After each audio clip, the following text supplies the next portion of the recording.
Welcome to another episode of Stuck in Mind podcast. Today's guest has spent nearly 20 years at the intersection of storytelling and strategy. Tim Bradley is the co-founder and the creator of the video marketing trifecta, a framework that helps B2B brands close the mid-funnel gap and move prospects from curiosity to conversation. He's worked with giants like Cisco, Hitachi, and Philips, as well as scrappy startups, proving that the right video sequence doesn't just look good. It drives real business results. So get ready for a great conversation that will change the way you think about content and the stories your business is telling. Let's welcome to the show. Tim Bradley. Well, thanks so much for having me, man. Thanks so much for having me, man. The pleasure's mine, man. I'm excited. So let's jump right into this. Tim, you spent nearly two decades in video marketing. What pulled you into this world? Yeah, man. I love that question. I actually like to throw it back to my childhood, where I was sort of like privileged enough that my dad owned one of those big clunky like VHS right? Yeah, so it was always saw him with that, the family gatherings and whatnot. And eventually, when I was old enough, he let me try it on for size and make little videos in the backyard with my brothers, or work with Legos, or stop motion animation, things like that. So just kind of getting that like creative itch or bug or whatever at an early age. But then it was going through school and when I got out into the real world, so to speak. It was just like at the turn of YouTube, right? So just like this was 2011, let's say, and it was just kind of that emergence of YouTube as a real player. I think it was pre Google at that time. Still maybe known as like the destination for cat videos, right? But these, the digital landscape was really evolved at that point, and so that was also the same time as like DSLR cameras were becoming a bit more like affluent in the marketplace, and so I was just really fortunate to be there at that moment to just like sort of take that bet on the medium and that bet on myself, and just haven't really looked back. So you've led a 25 person creative team. What did those early experiences teach you about storytelling and pressure?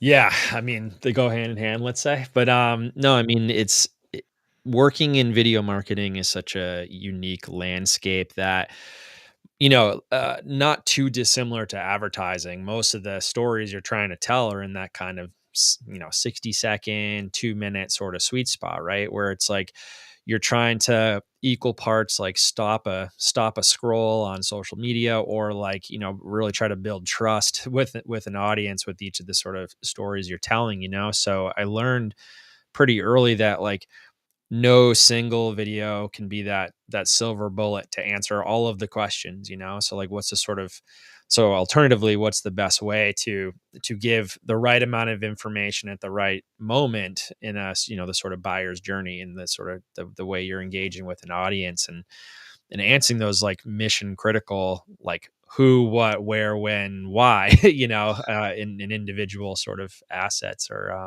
videos. Right.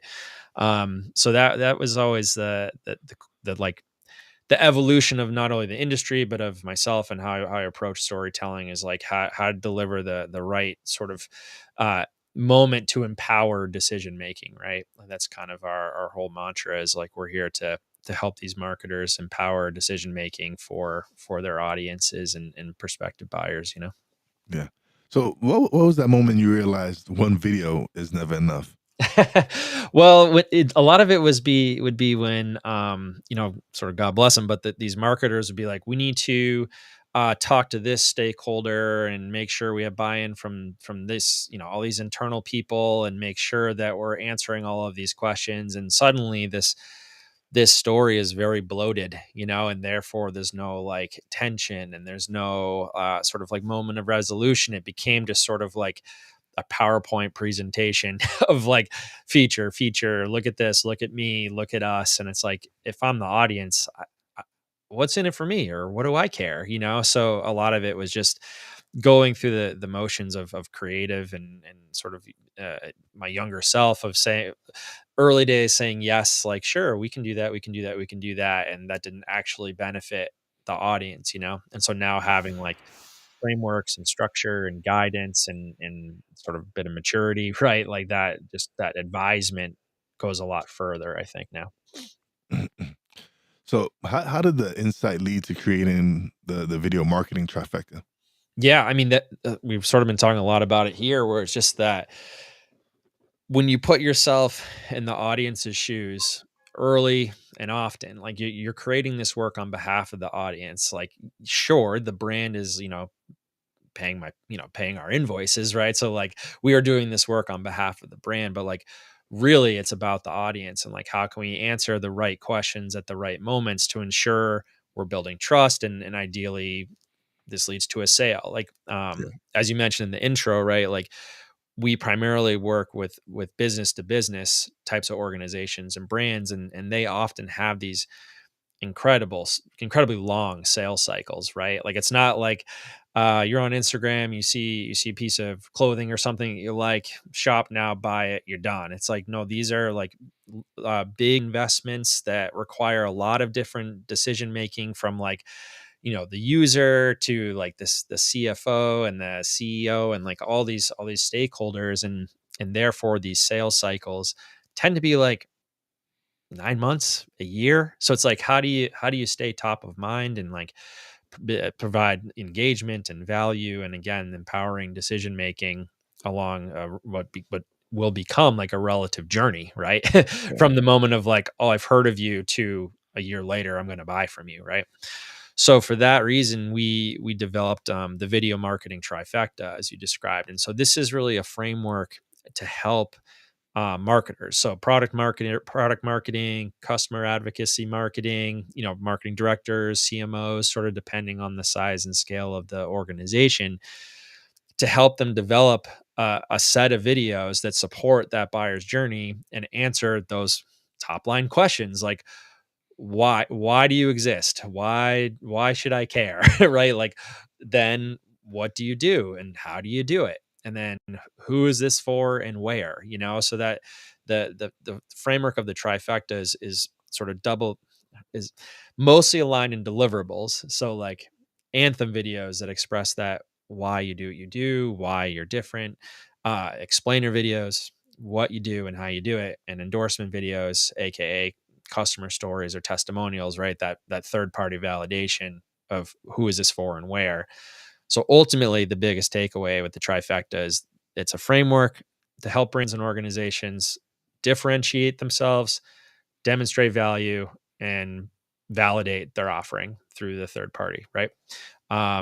So yeah, and then from there, it's because you're working in the most sort of preferred medium of video by audiences everywhere, platforms everywhere, right? Like that investment in the library and in the assets and in the B-roll and the identity overall has such like a impressive like ripple effect across an organization in all their digital channels, right? Which is really powerful for any marketer, but certainly for us as the creatives to see like that impact of the work having such an imprint on a brand or an organization. Mm. Were there mistakes you made early on that shaped how you approach campaigns now? Sure. I mean, some of it is a bit of what I talked about earlier of, you try to fit every square peg into the round hole of answering every type of question. And suddenly instead of a really concise and engaging and sort of emotionally enriching, like 1 to 2 minute video, you have 5+ minute like slog of a piece, right? And it's like no one really wants to watch that. So a lot of that was just being sort of assured in in the amount of content we were creating and the time into creating it. Project over project, you just sort of learn what's best, right? I think the other part is like trying to engage with every possible audience type or every possible buyer across every channel possible. It's like that sort of like overall saturation of like your time and resources is like really hard to manage and stay engaged and actually provide value across all these community sets, right? And so that tighter focus on like your intention and like where you can really show up and provide value and be sort of authentic to either yourself or to the brand, right, is something that I've really embraced, especially when we founded Pennant, right? It would just like exist for these reasons. So, well, do you find it that you need to catch the audience attention quickly, as quick as possible? Yes, and so the beauty of like the video marketing trifecta is it's meant to exist just below advertising or just below awareness, right? So it's like I forget the data. I should really pull it up for these things, but it's like you need to make an impression with someone like whatever it is, like 10 or more times before they even recognize what you are, and Mm. certainly before they even click on whatever it is, right? So the way we describe it is like you've put in the effort in advertising, like whether it's banner ads or, wherever it is on social media or email or et cetera. And you've sold the click. So like someone has clicked on whatever that thing is, and now they're on your destination, which by and large is a website, right? From there, how do you continue with that engagement, build on trust, build on that sense of belief, and answer all of those FAQs, the who, what, where, when, why, right? And so video being the most powerful medium for that, right? Like because you can just express so much through tone of voice and the aesthetic and creative direction and just all the parts that go into an impressive video, right? It really just like holds its weight from there. And so now you're building on that intention, right? Or that sense of belief. I will express though that like, which is part of what you're talking about here too, is at the bottom of the sort of buyer's journey of the funnel, you've built like you've sold them, like meaning like they're now working with you, Yeah. but they want to stay uh included and feel like they have a voice in the sort of relationship too. And so that sort of bottom of the funnel affinity building or nurturing is also really important. And like most brands nowadays have internal teams, creative teams to support that initiative, which is really important and powerful because like these internal teams can develop content for the thought leadership or the podcast or like the episodic work or even employer branding and recruiting and internal communications, like these things that are really important for these creative teams to be in house because you need to be top, like right at the front line of like what's happening, and so that type of creation is also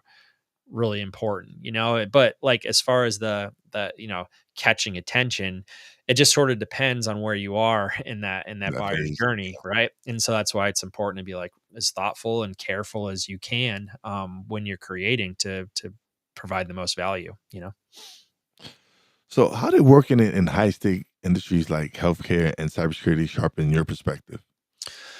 Yeah, a lot of it is understanding that there's not necessarily like one type of audience or like one buyer for any of this stuff, right? It's like there's usually that early adopter or that person that's like has a really clear pain point. Like they need to solve this challenge, and often it's some sort of like time or efficiency type of situation, and they're the ones that are looking for a solution to help them in their day to day, like to just assure that their sort of like day to day life is that little bit easier, that 1% easier, right? Yeah.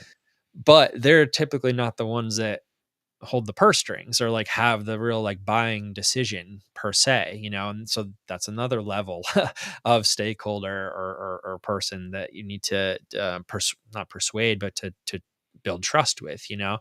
And then there's usually the leaders of the organization that have the sort of final say on a lot of these investments.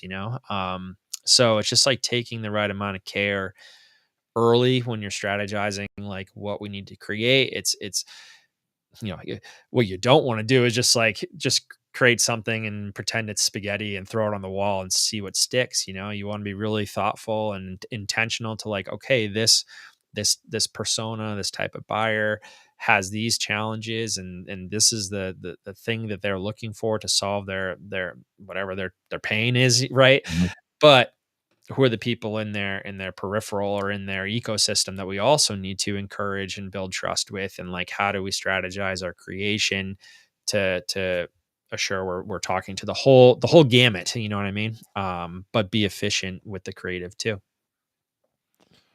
Okay, so going back to the video marketing trifecta, anthems, explainers, and endorsements, how do they work together?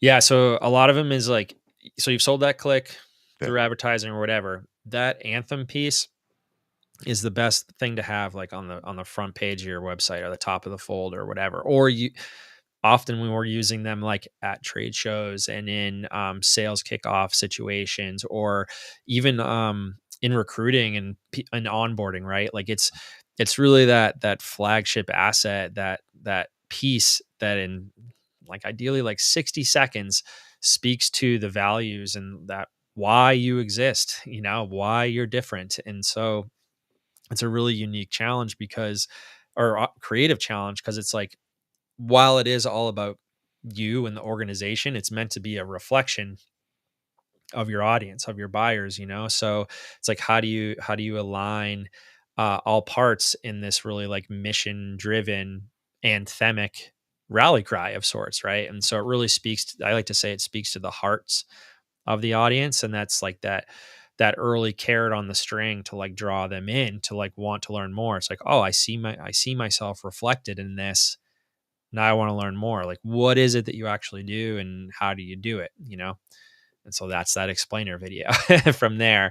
And those are, while not meant to be like, just sort of bunch of stats or a bunch of features. It's more like, oh, this is how we solve these challenges either in roles or in certain industries or segments, So there's typically several explainers, depending on like what the end user or buyer desires. There's often different pain points. And so therefore you need explainers for each, and then from there, so you've sort of spoken to the minds of this audience at that point, right? Yeah. And so the last part is that sort of like that gut check, that validation of what you're hearing. And so that of course is best coming from a third party, aka customers, right? So that endorsement, that testimonial, that who this is for and where storytelling is really powerful to get closer to closing or to close a deal or an opportunity, So we're often encouraging, our clients to have numbers, like several endorsements, because there's different scales of businesses, different industries, different users, right? And so to have unique, and they're all unique. So to have these unique stories in a really sort of ideally sort of like cinematic way, that's like you're on site with production, and you're showing, the beauty of these brands and really propping them up as like heroes in their own way, right? It's such a powerful way to show that and provide that validation for a new buyer. Yeah, absolutely. Why is the mid funnel gap such a massive blind spot for brands? Everybody's focused on awareness, which is obviously really important because that's how people become familiar with you, So advertising has its role, and it always will. You could argue that the AI is kind of like condensing a lot of this because you use Chat GPT and you can get comparisons like very quickly. But regardless, like advertising and awareness have their role. And then as I spoke about, the internal teams are taking care of that drumbeat at sort of the bottom, right? Like, this is the update of this event. This is a new hire. This is a new customer we secured. This is our sales metrics. This is whatever it is, right? Like the internal communication and the general drumbeat of thought leadership is also really important. But that's because you already have a customer here, and then you don't have a customer yet at advertising. So this mid funnel is where the sort of like, I don't know, it's kind of like the battlegrounds for continuing to build engagement and attention, and certainly building trust. Like it's a big jump from I've heard of you to I'm a customer. So that mid funnel is really mission critical. And so we found that the challenge for these internal teams is that they're very busy taking care of the C-suites, or like the CEOs, like internal communications and external communications needs, the sales teams and whatever sort of like quick turn thing that they need in the moment, their HR and recruiting needs, their event coverage, like all of these moments that beat the drum at the bottom of the funnel, but they don't have the like necessarily the time or bandwidth or even creative prowess to sort of like level up their production value to support the mid funnels needs, so yeah, so to tout Pennant a bit, like that's why we exist, is so that we can help empower decision making on behalf of these brands and marketers in the mid funnel, that have these incredible gaps, especially when you consider the sales cycles of that 9 to 12 months. So what's the biggest difference between creating flashy content versus like you've been talking about solving real business problems? They both have their place, and it's really like that, again, that intention and really understanding your audience. Like if you're leading a creative initiative, first of all, video first, because it's the most powerful medium, but with your audience's needs and desires in mind, and just really keep that at the forefront as a creative. It's like, I understand it's really, I've been creative for my whole career, and it's like, I want to try this tool or express this thing or do this and this. And it's really easy to sort of like put yourself so much into the work, because I mean, it is like an extension of us, right? However, you have to be doing it on behalf of the audience. Otherwise it's going to fall flat. So if in the moment or in the sort of like that buyer's journey I keep talking about, if the flashy and sizzly and sort of eye-catching eye candy is what's going to draw someone in to like garner that early attention, go for it. But then you also need to follow up with that with something that's a bit more enriching and empowering for decision making. So they're all, I mean, I'm obviously biased, but it's all important, and that's why like building a framework and a journey is really impactful in the near term and long term. How can startups with much smaller budgets apply these same principles? Yeah, I mean, we're very fortunate nowadays that we all have access to, I mean, reasonably all have access to good tools by way of, we're all getting comfortable talking to these little green dots on the computer, like largely courtesy of the pandemic, right? But have these tools, we all have the phone, right? So a lot of it is like putting into practice and habit building and like understanding, the things like delivery and posture and cadence, and a lot of it's like written too, right? Like how do you write something that is like punchy and engaging and full of value for the audience, so I think starting and just showing up and doing it consistently is a really big help, because then you understand, first of all, you will invariably get a feedback loop. Like you'll get feedback from your audience, and that will help you refine, like, all right, where are my gaps in my communication? Or like, where can I sort of push some chips, slip some creative chips into like providing even more value or more enriching or higher production value to this moment, because it's really like important in what we're trying to do as we build our business. But the other thing is like you understand as on an individual level, sort of like the challenges of creating good content or unique content or differentiated work. And so you'll understand from a budget standpoint, like year over year, like how much can and should we invest in this medium, appreciating that like the library that you're amassing is going to sort of compound over time. You can like build on that, so it's like you got to just start and learn and be exposed to like how the mechanics of this things work, and then you can understand where to best invest either your time or resources or budget right towards building value for your audience. Yeah, absolutely. I've even with me in the podcast, like with AI and everything, I've kind of used it to help me structure and cut time on preparing for the show. Because Mhm. had I not, it would take me hours to get everything done, do the Yep. research, get the questions, everything. So I've used it to help and speed up the process and not spend so much time doing all that and it's helped. I feel it's helped the production of the show so much more now, because now it's just the fact that I feel like it's just so much more efficient, and how I get to produce the show, and how I get the show flowing. Absolutely. Yeah. And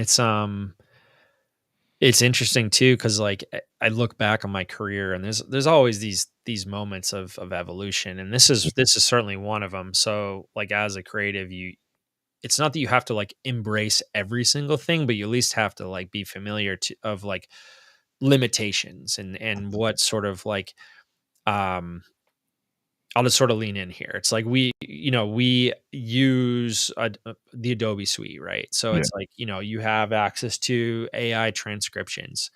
Are they perfect? No. You have access to closed caption, animation, as an example. And it's like, are they perfect? No. But it's like it does help you speed up a lot of what has traditionally been like a bit more tedious process. So I certainly think it's helped like shave down time or efficiencies on like the tedious stuff. Hmm. But the like overall AI generated, like the overall generated materials and video and et cetera, it's like I always just caution that Yeah. again, like who is this for? So like, is this helpful to the audience? Is this impactful in their decision making? If it's not, like you're probably just doing it for your own sake, like time savings or whatever. And like while that's not like wrong or invalid, it's just like, is that shortcut building trust? Because often shortcuts don't really build trust, right? So I always just caution when you're considering, oh, I could just do all of this in AI. And while that's not like by fact wrong, it's just like, is that Yeah. helpful or important to the audience? And is that building trust towards your overall goals? Yeah, no, understandable. And even though I do use AI, I use it as the tool it is. I don't go and my whole like, Efficiencies. yeah, Yeah. I use it to help me be efficient. I don't use it to like these people create complete episodes of, but it's all AI created, generated. Yeah. And that's fine if that's how you want to do it. But I enjoy this part of the creation, being able to have this conversation and ask you these questions and learn. To me, that's important. Like that's why I enjoy doing my podcast the way it Yeah. is. I I just mean, Yeah. this isn't like a novel idea or anything or a statement, but it's like video is the closest medium to a conversation. And like you and I are fortunate enough to be like having a real time conversation, Yeah. but like not everybody can. And especially when as a business you're trying to scale and like reach audiences globally, right? So like video is such a powerful medium to be able to do that. But if you're delivering it in a way that is like not not impactful or empowering to the audience, and you're doing it for like shortcut reasons, then like it's just not worth it, because it's like singularly in the moment, it's not providing the impact now, but it's also chiseling away on any sort of like brand equity or trust that you've developed thus far. So it's just like anything, you just got to be careful, like, and take care in what it is that you're creating so that it's doing its best work on your behalf. Absolutely. What's one myth about video marketing that drives you crazy? Ooh, yeah, I I'll throw it back to that, like, one video to rule them all. Like, Yeah. there's no silver bullet to this. Like, no single piece of content can do all the things, and video is in there too. But what I do obviously really like am passionate about video is that it can be leveraged in so many ways, right? So it's like you produce that like flagship asset, and let's say an endorsement video or customer story, right? It's like, great, you have this like really pulpy and story driven tool to support the bottom, that mid funnel, like at close, like ideally that consideration to decision making moment, right? So Yeah. that 90-second piece, really impactful. But then you can have your, whatever, 15-second, 30-second, 60-second versions or iterations that speak to different parts of that story or different pain points, right? They can be used as like lead-ins to customer events. The imagery, like the single B-roll, can be used as animated GIFs or in B-roll packages sent to media, like media outlets and public relations, right?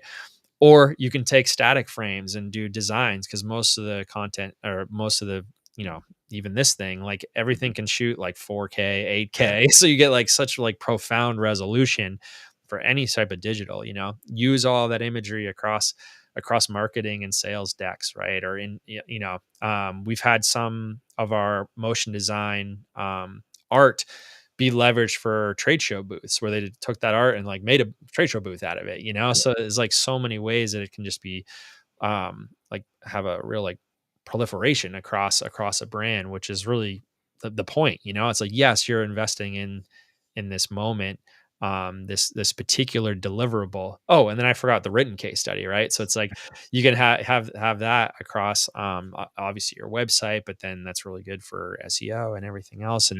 And so to just have such an impact by like being really deliberate on this one sort of campaign or this moment. And like how you mentioned, like, and nowadays everybody is talk about it's hard to create content, or I don't have the right proper equipment. And you keep bringing up the phone, and some of these phones record some great video, some great content. They're able to do some amazing things with their phones nowadays. So people shouldn't use that as an excuse not to create content and stuff. Yeah, I forget who said it, but like the best camera is the one you have in your hand. So if you have access to high end professional stuff, like great, that's amazing. We use it as much as we can. Not every budget can afford that, but it's like the access to DSLRs and prosumer cameras is like really easy. And again, like the more time you spend with the tool, the more proficient and the more creative and more sort of like, I don't know, courageous you get with it. Mhm. And that's like most of the challenge is like building that habit to just use it and to get familiar with it. Yeah. What changes are you seeing in video marketing that businesses must pay attention to?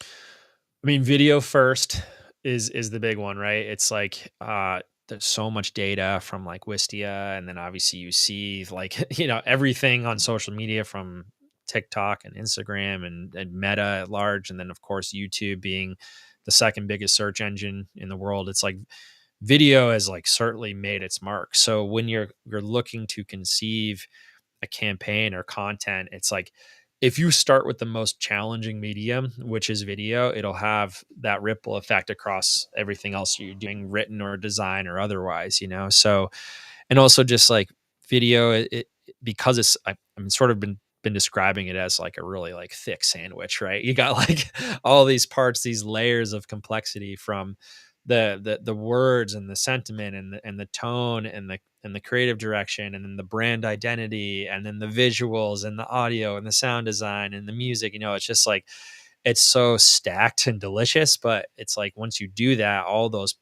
parts can be used across different parts of your digital ecosystem. So the investment of like time and effort like sort of immediately provides that ROI. So yeah, just leading video first is the way to go. Where do you see the biggest opportunities for B2B brands in the next 5 years? Uh, Continuing to invest internally will have a big payoff. Empowering these teams to really be thoughtful in how they architect their library and their sort of like strategy when it comes to video, because it's like these files are not small, right? So like how do you invest in that organization and using the metadata and the hashtags and whatever to like assure you're building on that sound investment over time, So investing internally is really smart. I think influencers, like whatever, however you want to use that term, I think will continue to play a role. In the sort of consumer space or B2C, obviously like huge. huge part of the market. So I think B2B is going to start embracing that more too, because these are creators, and like having a creator sort of mindset is really valuable. So I think there'll be quite a bit of that. And then repurposing, like I think, people are they've realized that no single video or no single like piece of content can work for everything. And also you should share those investments regularly. It's like we always sort of get discouraged when it's like, there's a lot of effort and ambition and budget put into creating this single video. They display it or promote it once, and then that's it. And it's like, that is such a good tool, and like you just happen to catch someone like those couple people in that moment. Like regularly cycle it through your content calendar or whatever, right? Like repurpose thoughtfully and make sure that these investments are being leveraged regularly. Yeah. Excuse me. How can businesses make sure their video strategy aligns with their buyer journey? Love that question. Just talking to people.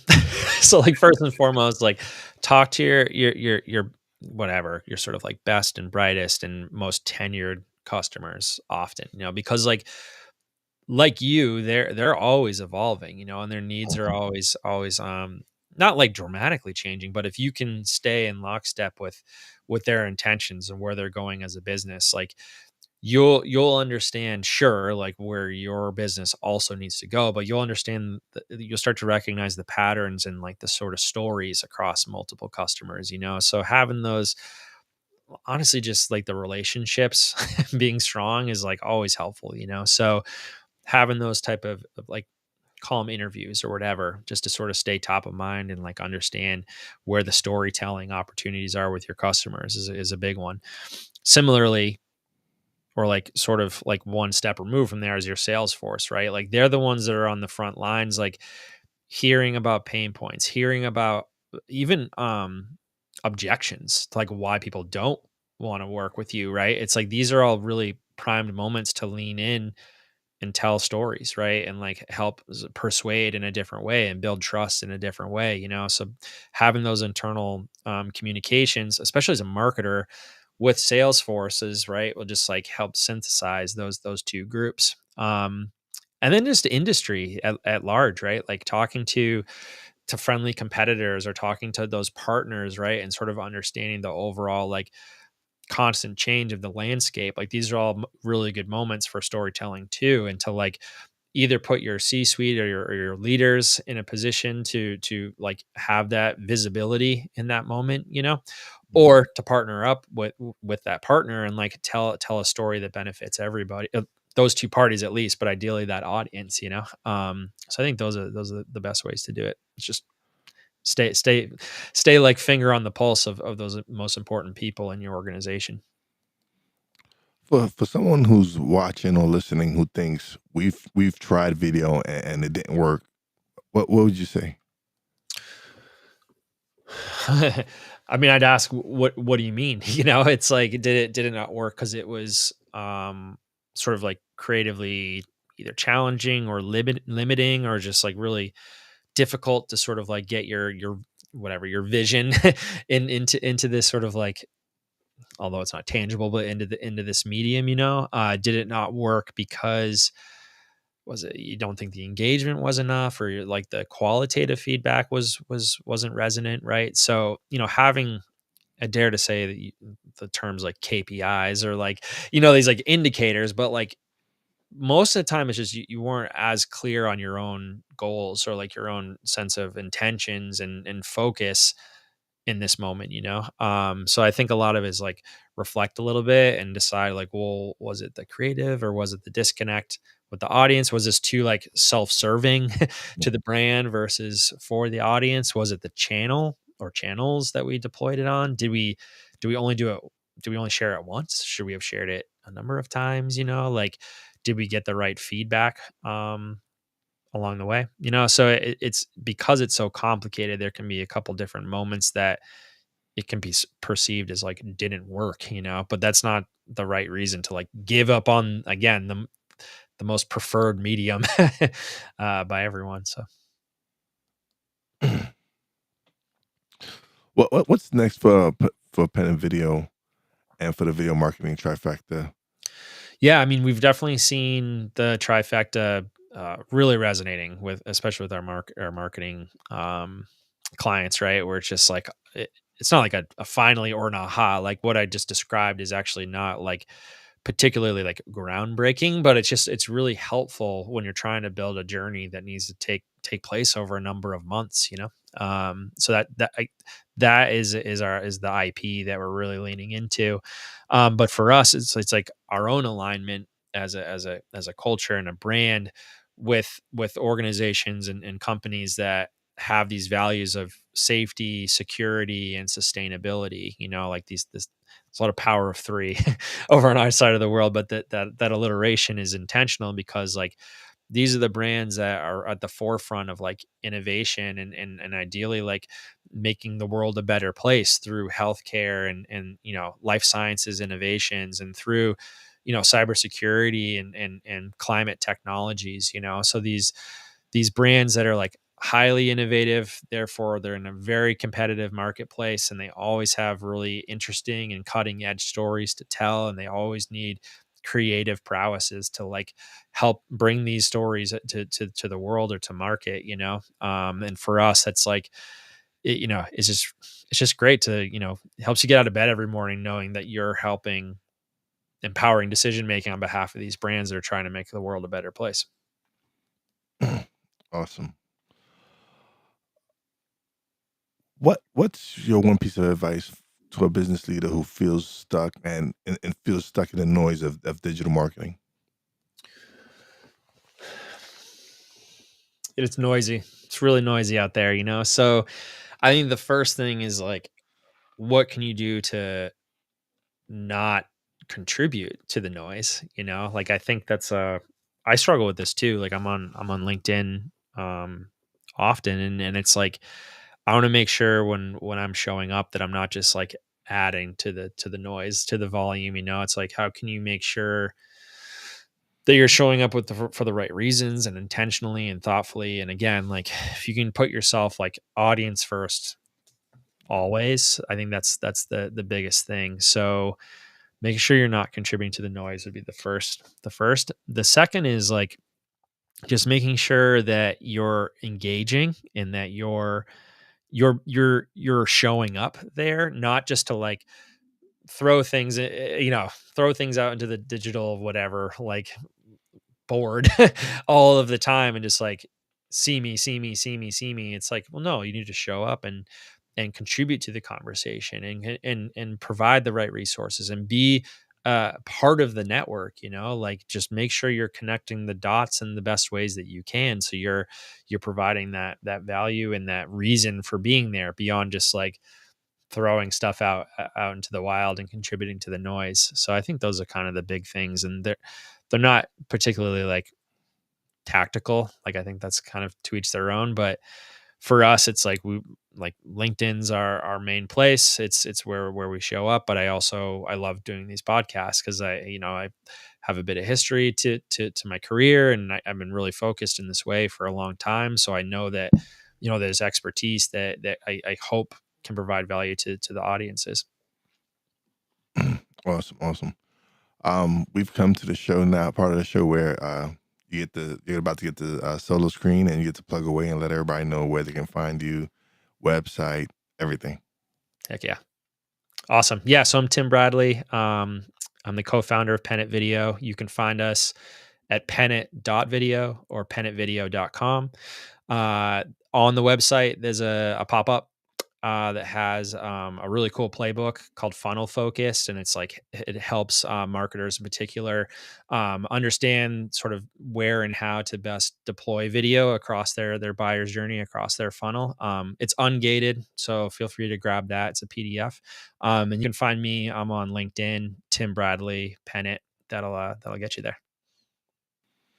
All right, awesome. Thank you so much, Tim, for being a guest. Don't leave just yet. Let me close out the show, and we'll chat a little bit off the air. But thank you, man. You was a wonderful guest. I greatly appreciate your time. I appreciate you too. Thanks, man. No problem. Thank you. All right, everybody. If this episode gave you a new perspective on video marketing, go check out Tim Bradley's work and the video marketing trifecta. Stop wasting budget on random content and start building trust that converts. And if you know a founder, marketer, or leader struggling to turn attention into sales, share this episode with them. It might be the missing piece that they're searching for. Stay clear, stay strategic, stay wise.